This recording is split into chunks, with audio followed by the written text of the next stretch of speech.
40 दिन का अनुष्ठान पूरा होते ही फिर गुरुजी नैनीताल से बंबई के पास वज्रेश्वरी गणेशपुरी के एकांत जंगल में आकर किसी शांत जगह में ठहरे थे।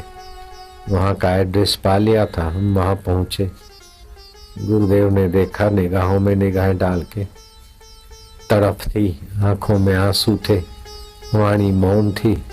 समझदारों के शिरोमणि सदगुरु के चित्त से वे पवित्र शब्द उच्चारित हुए, भगवान सब भला करेंगे, अच्छा करेंगे।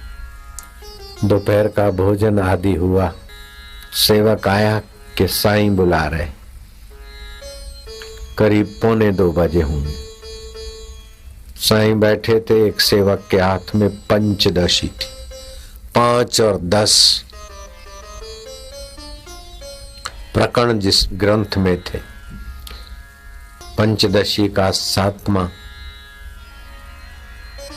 प्रकरण कोई पढ़ रहा है और गुरुजी ने संकेत किया कि सुनना। उसमें था किमिच्छन कस्य कामाय शरीरम अनुसृज्यते। पक्का याद है मुझे। गुरु कृपा ने विवेक की रोशनी दी। पाना है तो उस पर ब्रह्म पद को पाना है। ज्ञात्वा देवम सर्व मुच्चेत सर्व पाशे बहु। आत्मदेव को जानने से सारे बंधनों से आदमी सदा के लिए मुक्त हो जाता है। बस उसकी तरफ लगन थी। पंचदशी पढ़ने वाला पढ़ रहा है, हम सुन रहे हैं और गुरुदेव अपने गुरु स्वभाव में विश्रांति योग में थे। इस प्रकार बैठे थे। आज्ञा केंद्र पर हाथ था गुरुजी का और गुरुदेव ऐसे करके बैठे थे। हम सुन रहे थे, गुरुजी के भी दर्शन कर रहे थे। चातक मीन पतंग जब पिया बिन रह नहीं पाए, साध्य को पाए बिना साधक क्यों रह जाए।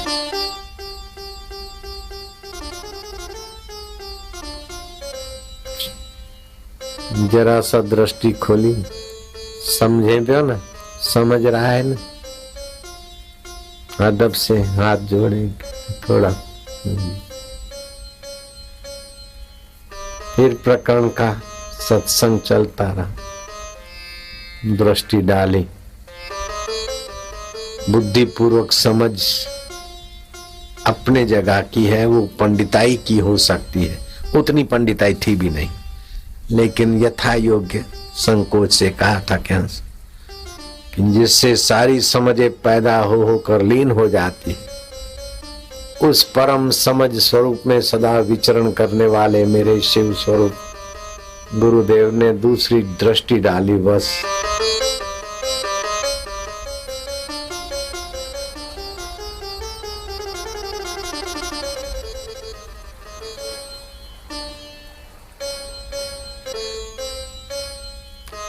व्यापकता व्यापकता, आनंद आनंद, असीमता। वाणी तो चले कहाँ, आंख तो खुले क्या। आसोद सुद 2 दिवस संबत 20-21, मध्याह्न 2:30 बजे मिला ईश से ईश। देह सभी मिथ्या हुई, स्थूल देह सूक्ष्म देह कारण देह। ये प्रकृति की है, इसमें परिवर्तन। कारण देह में निद्रा आती और जागृति होती है। सूक्ष्म देह में विचार आते, विकार आते, चले जाते। स्थूल देह में भी बाल्यावस्था, यौवन, बुढ़ापा आता है, बदल जाते। फिर भी जो नहीं बदलता है उसमें टिकाने वाले मेरे लीलाशाह प्रभु को आज के दिन तो करोड़ करोड़ प्रणाम, बार बार। ये हमारे बश का नहीं था। हम प्रयत्न करते तो कर्ता भाव तो मौजूद रहता। कुछ झलके मिलती तो अहंकार बढ़ता और नहीं मिलती तो विफलता के विषाद में गिरे। न विषाद में गिरने दिया, न अहंकार में उलझने दिया।